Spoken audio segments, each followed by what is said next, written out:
Hey y'all, it's Anime Caveman. Today I'm going to be reviewing the 22nd episode of Tokyo Ghoul.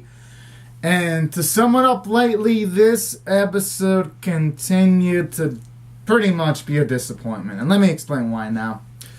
The first few scenes in this episode were relatively decent because we got to see the inside of Kaneki's mind talking to Rize, which at this point I'm just going to assume that that's Kaneki's imagination of Rize, because they're talking about how Kaneki's pretty much gonna have to bear his sins and all that kind of stuff, and how Kaneki's killed multiple people and how he's gonna live with that.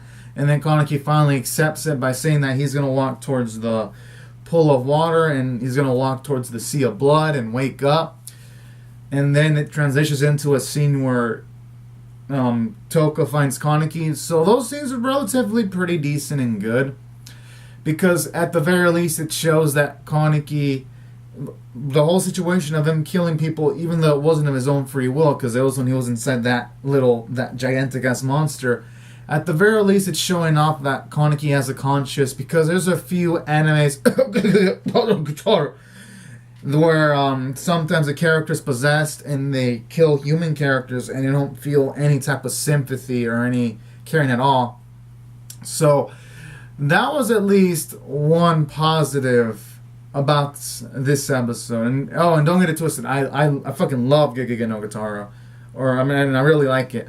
I'm just saying there was like an instance in that show where this character was possessed and killed multiple people and didn't reflect on it. That's all I'm saying. And in this instance, it felt like Kaneki didn't really... in this instance, it's at least good that Kaneki reflected on that. And then furthermore, I like how this episode's at the very least establishing more character development for people like Uri, on how, at least now, it seems like the bond he has with Sasaki is at least much more positive, because he calls him Kaneki Sasaki, and he was willing to go with Kaneki to show him off the town and show it in what type of shape it is. So I like that Yuri actually volunteered himself to do that. So that was nice. And it was also nice how we get a bit of character development for Psycho, because in the situation where they're finding these beasts that spread out RC cells, and that actually hits Psycho. And I also like the little instance where she's willing to sacrifice herself and leave herself behind in order to give Sasaki and Yuri time to escape so that they don't get affected by RC cells. And I love that kind of shit too. It further emphasized how much Psycho's grown as a character, because at the start of Tokyo Ghoul, she was just playing her video games and didn't want to go on dangerous missions, and she was just a lazy fuck. And now she's not lazy anymore, and you can tell she cares about the whole crew, and that's pretty cool. This anime, at the very least, is consistent with Uri and Psycho's character development throughout its whole entire run, and I love that. So those are some pretty nice positives. Now, aside from that, another thing I really liked about this episode was pretty much Sasaki at the same time acknowledging that he was able to get as far as he's been able to come because of all the people that have been helping him out. And Sasaki wants to pretty much carry the burden of trying to pay for his sins. And I like that. At least it shows character development for Kaneki. And it was nice to get some insight as to the first time where he started to really bond with people, like when he first got to the cup of the coffee from Antiku. That's when he started to change and all that, interact with more people. And it was also nice how this episode had sort of like a good message where Kaneki's saying stuff like things like he was in constant danger, but because of that he was able to experience a lot of pleasant things. And it's kind of like in real life. It gives the message of, in real life, even though you're going to go through hardships and tough shit, there's going to be some pleasant stuff behind that, and you're going to have pleasant experiences for the most part. And I like how that episode had that kind of message. It was really a sweet and endearing message. So those are really good positives about the episode. But the negatives sadly outweighed the positives, at least from my perspective. Now, let me start out by mentioning the minor negatives. Now, the animation quality in this episode was pretty Because in the beginning, when they were showing like this water in Kaneki's imagination, you can tell it's ugly looking CG water. It's like the animators didn't bother making it look good. Oh, when Kaneki was talking to Rize in his imagination, Rize was laughing. And normally, when someone's laughing in a situation, like, ha ha ha ha, like at least moving their shoulders and their mouth. But Rize's like this when she's laughing, like in some kind of far distant still shape that's kind of uglily drawn. You would think at least the animators, going by how we rarely see Rize, even though this is like Kaneki's imagination, you would think they wouldn't fuck that up, but they did.